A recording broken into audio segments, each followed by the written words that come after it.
नव्हती, न्यायमूर्तीने तुझी चूक तुझ्या निदर्शनात दिली होती. न्यायमूर्ती म्हणून जर का तिथं ते उपस्थित होते तर तुम्हाला याचा संबंध पोचत नाही, जाऊ शकता तुम्ही. का म्हणून का सुयोधना तू कधी चुकतो, चांगल्या मार्गाने जावं म्हणून सामोपचाराच्या बोधांना सांगण्यासाठी येतोय. हे कृत्य थांबव, हा वितंडवाद थांबव आणि याचा आता भाजपला विचारा. ज्यावेळी विचारायला हवा होता त्यावेळी विचारू शकला नाही म्हटल्यानंतर आता विचाराचा अधिकार पोचत नाही, जाऊ शकता. माघारी खाणार नाहीये तोपर्यंत अनुमती कलिंग देशापर्यंत पुण्याच्या माघारी जात आहे. हे सुयोधना तुझा मार्ग अडविण्यासाठी हा सैन्याला तुझ्या समोर हो. कुणाच्या बाजूला उभे राहिला? एकाच कुणाच्याही बाजू नव्हे, माणुसकीच्या नात्यानं तुझ्या समोर उभा राहिलोय. माणुसकीच्या नात्यानं जर का तुम्ही उभे राहिला असता तर द्रौपदी स्वयंवराच्या ठिकाणी सुद्धा जो प्रभात घडला तिथं माणुसकी म्हणूनच तुम्ही उभे राहिला होता. राहिलो होतो तुझ्या समोर येतात.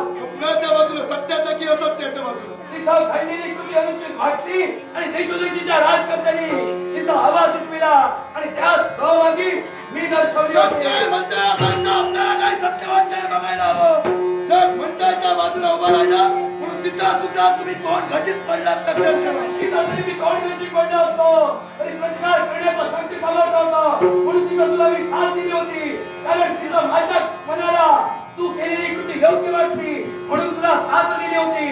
पण या ठिकाणी केलेली कृती माझ्या मनाला अयोग्य वाटली म्हणून मी तुला साथ दिली नाही. तुम्ही साथ द्यावी ना द्यावी या बंधात मी याच्यापूर्वी सुद्धा कधी पडलो नाही, याच्या पुढे सुद्धा नाही.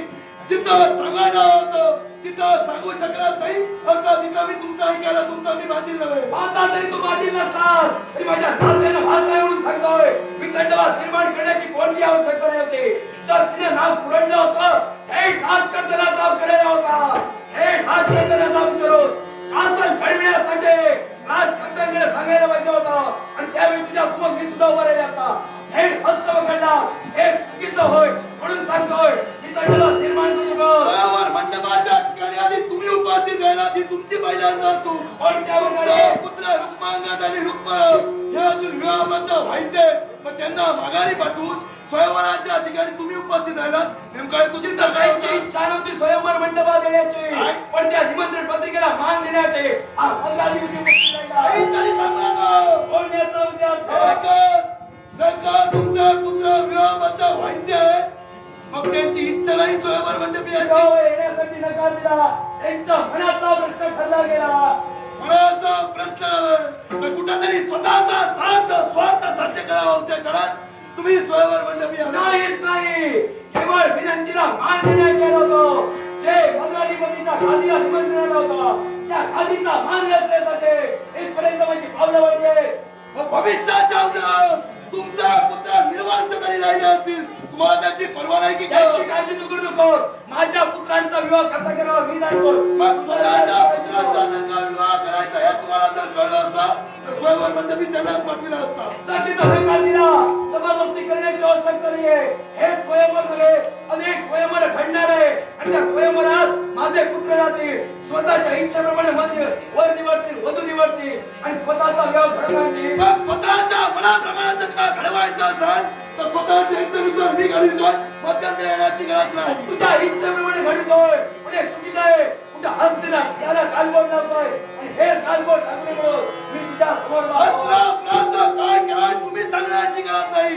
तुमचं राज्य कोणत्या पद्धतीने सुखकर चालत याच्याकडे तुम्ही लक्ष द्या. माझं राज्य सुखकर चालविण्यासाठी मी हस्तिनापुराच्या ऋणातच आहे आणि तेच ऋण भागवून तुला सांगण्यासाठी आलोय. हस्तिनापुराचे माझ्यावर ऋण केले, त्या ऋणाची परतफेड करण्यासाठी तर हस्तिनापुराचा एवढा वाईट मार्गाने गेला असेल आणि त्याच्या हातून जर चुकीची कृत्य घडली असेल तर हस्तिनापुराला कालबोट लागेल आणि हेच हस्तिनापुराला काळा टाकून मिळून थांबवण्यासाठी स्वयंवर मंडपी सुद्धा जन्म ठरला असतो, पण तिथं जर का तुम्ही थांबवू शकत नसाल याचा मागचा स्वार्थ तुमचा आहेच आहे. माझा यात काही स्वार्थ नव्हे, माणुसकीच्या नात्यानं इथं तुला अडविण्यासाठी आलोय. हे सुयोधना एकच सांगतोय, जे हस्तिनापुराने माझ्यावर उपकार केले नव्हे तर ज्या ऋणात मी आहे त्या ऋणाची मला परतफेड करण्यासाठी सहकार्य कर. अनुमती माझ्या स्वाधीन करणार नाही. म्हणून एकच, जो इथवर तिला मी घेऊन आलोय त्याच्या पुढे हस्तिनापुरात घेऊन जाईन आणि हस्तिनापुरात घेऊन जाईन तिथं अशी विवाहबद्ध मी होईल. हस्तिनापुरात विवाहबद्ध होण्यासाठी तुमची इच्छा निर्माण झाली. इच्छा कदापि पूर्ण होऊ देणार काय नाही. केलं? यार तुला शासन कोणत्या तुला पद्धतीनं? भीष्म सुद्धा घडवतील लक्षात ठेव. कोणत्या पद्धतीनं? आणि माझ्या समोर जर उभा असेल तर तुम्ही समोरचे होते म्हणतोय विदंडवाद निर्माण करण्याचा आत्मनिर्भर स्वाधीन कर. शस्त्र संघर्ष झाला तरी चालेल, पण त्या तत्वाची उभाय त्या तत्वापासून अलिप्त मी जाणार नाही. मग चुकीच्या तत्वाने दुर्बा असेल तर हे तुझं तत्व मोडण्यासाठी मजरारी तुला शैल्य उपकार करेल. कोणत्या स्थळाप्रमाणे स्थळ? भुंकणारे भुंकू दे नको त्याचा संग भुंकणारे भुंकू दे भुंकणारे भुंकू दे भुंकणारे भुंकू दे नको त्याचा संग आम्ही आम्ही आम्ही आम्ही देवाचे भजन आम्ही आम्ही आम्ही आम्ही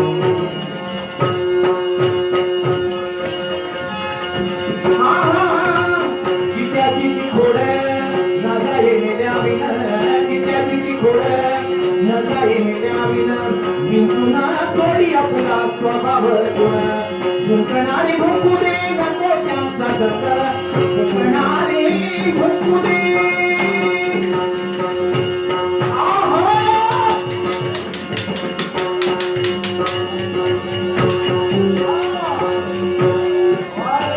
पराक्रम संपले की का? हा? माझे पराक्रम तुला नामोहरण करणे एवढे आहे. काय तुमची हिंमत? माझी हिंमत एवढी आहे ते तुला दाखवतो. वारे वा दुष्कृत्य करणाऱ्या दुर्योधना अरे एका स्त्रीचा हस्त पकडून तिला घेऊन जाण्याचं कृत्य करतोय. अरे धिक्कार तुझा. कधील शब्द मुखात ठेवा. अजूनही मामा म्हणून तुमची पूजा सन्मान केला, तुमची उत्तर पूजा करायला लावू नका. कोणत्याही प्रकारे उत्तर पूजा करण्यासाठी सिद्ध हो. अंगात मध्यंतरी आवाज येतो. अरे धिक्कार करतोय तुझ्या युवराज पदाचा नव्हे तर स्वतःच्या आई बापाच्या तोंडाला कळीला बसण्यासाठी उत्तर पूजवतोय.